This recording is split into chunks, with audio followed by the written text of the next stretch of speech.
Obezite ve kilo kontrolü çocuklarda dikkat edilmesi gereken bir durumdur. Obezite fizyolojik ve psikolojik birçok rahatsızlığa neden olabilmekte. Çağımızın hastalığı damgasını yemiş, sevimsiz fakat tedavisi mümkün bir durumdur.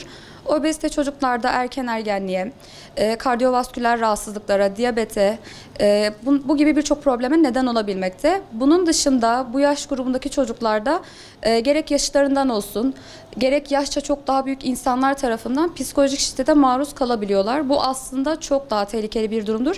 Çünkü bu yaşta psikolojik şiddetle tanışan çocuklarda bulundukları dönemde veya ileriki dönemlerde yeme bozukluklarıyla tanışılabiliyor. Bu da sosyal problemlere neden olabilmektedir. Obezite çocuklarda hangi sağlık sorunlarına neden olur? Kardiyovasküler hastalıklara neden olabiliyor. Tansiyon problemlerine, romatizmal hastalıklara, ortopedik rahatsızlıklara, tansiyon problemlerine, hormonal bozukluklara, kaygı, depresyona neden olabiliyor. Nedir? Obezite hareket kısıtlanmasına neden olan gözle görülür bir şekilde aşırı kilo alımıdır. Ama bu demek değildir de her kilolu çocuk obezdir diye. Obezite, basit obezite dediğimiz bir durum var. Bu da çocuktaki yanlış beslenme alışkanlıklarından kaynaklanan bir durumdur. Bunun dışında obezite, metabolik rahatsızlıklardan da kaynaklanan bir durumdur. Basit obezite dediğimiz durum çocuklarda çok daha sıklıkla karşılaşılan bir durumdur. Çocuklarda obezite genelde ailedeki yanlış beslenme alışkanlıklarından kaynaklanan bir durumdur. Yapılan araştırmalarda anne sütü almayan çocukların obeziteye daha yatkın olduklarını göstermiştir.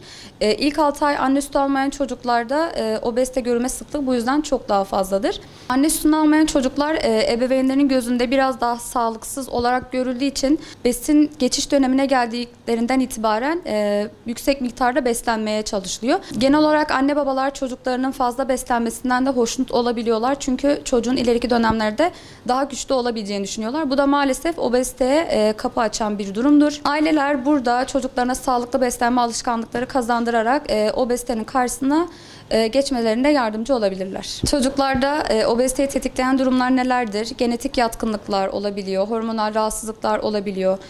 Çocukların çok fazla fast food ürünler tüketmesi, yanlış beslenme alışkanlıkları kazanması, asitli içecekler tüketmesi, şeker oranı çok yüksek besinleri tüketmesi obeziteyi tetikleyen durumlardan biri oluyor. Hareketsiz yaşam tarzı buna neden olabiliyor.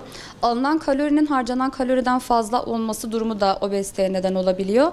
Dengesiz yemek yeme saatleri, gece yemek alışkanlıkları obezite zemin hazırlayan durumlardır. Çocuklarda obezite nasıl tedavi edilmeli? İlk olarak çocuğu obeziteye iten durumun ne olduğuna bakılmalı. Bu herhangi bir hormonal rahatsızlık mı yoksa basit obezite dediğimiz sadece yanlış beslenme alışkanlıklarından kaynaklanan bir durumu? İlk olarak buna bakılması gerekiyor. Herhangi bir metabolik rahatsızlıksa buna uygun bir beslenme modeli çizilmesi gerekiyor ve çocuğa sağlıklı beslenme alışkanlıklarının kazandırılması gerekiyor. Bunların dışında aslında obezitenin tedavisi ailenin yasaklarıyla, besin yasaklarıyla, ailenin kontrolüyle sadece bunlarla sağlanacak bir durum değildir. Burada hekim, diyetisyen ve aile işbirliği içinde olması gerekiyor.